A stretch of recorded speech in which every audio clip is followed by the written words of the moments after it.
It was a Boxing Day nightmare for one Indigenous family. A knock at the door is 2 police officers and 2 CFS workers. They're accusing me of providing drugs and alcohol to a little 5-year-old girl. Days earlier, 2 young family members found an empty vodka bottle outside and filled it up with water. They thought it would be funny on social media to pretend the 5-year-old was drinking from it. The mother of 3, all under age 12, called her mother. And she phoned me all hysterical. I said, "What? What's going on? Better get over here really fast. They're going to take that kid." The video, fake or not, was enough to apprehend all 3 children, none of whom had been in care before. I broke down. I didn't know what to think, what to do.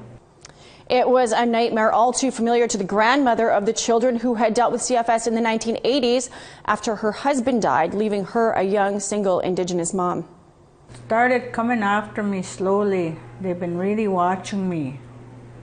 And it went on and on like that until one day they just came to take them.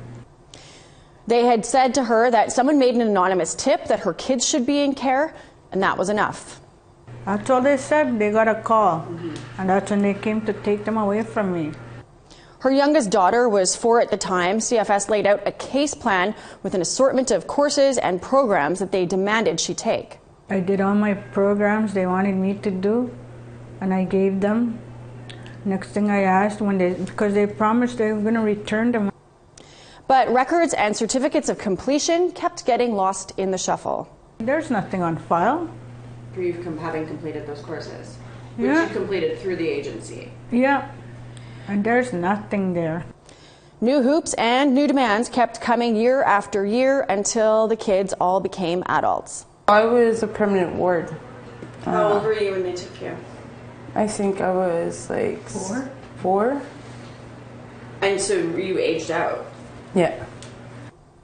All were raised in foster homes while their mom tried to meet the never-ending and always changing list of demands from CFS. It wasn't good at all. Me and my sisters had continuously gotten sexually, emotionally, and verbally abused.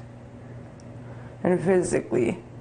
The worst was the first 4 years of us being in the agency. And that was the most scarring. That's the most traumatic thing that ever happened to us in our whole lives. And it's not something that any of my sisters had gotten over.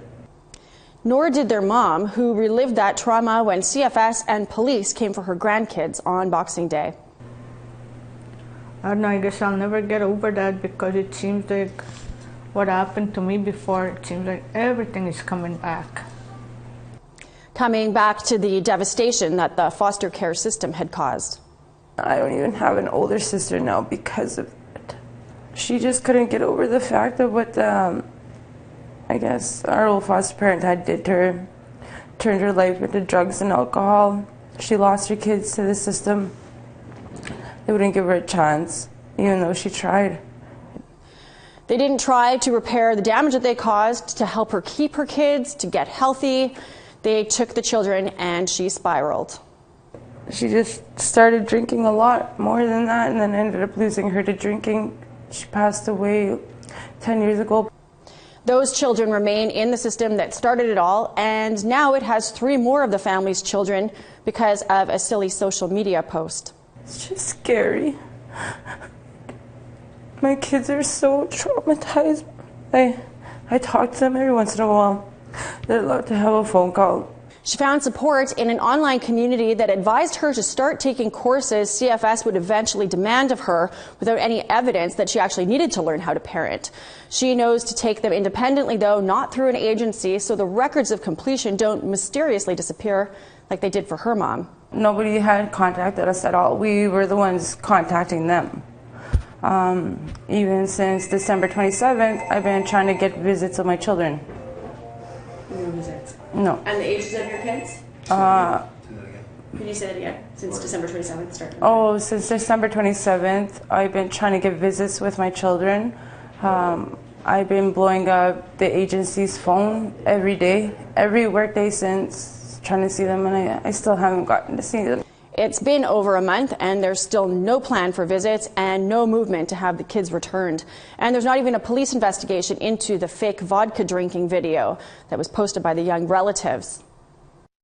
They don't understand like what they had done. Like to them, they think it was just still a joke and that no one should have took it seriously. Like they don't understand. Like, shouldn't they have done that? Shouldn't they have been starting to do that? Like, shouldn't they have started interviewing everybody? Like, they could have just went and like tested my kids, you know, and then they could have just brought them right back home. But no, that's not what they did. Like, I have to wake up every day without them. Like, my life is turned upside down, and I think that this agency is going to protect my kids. There's no way. They didn't protect me. How are they going to protect mine?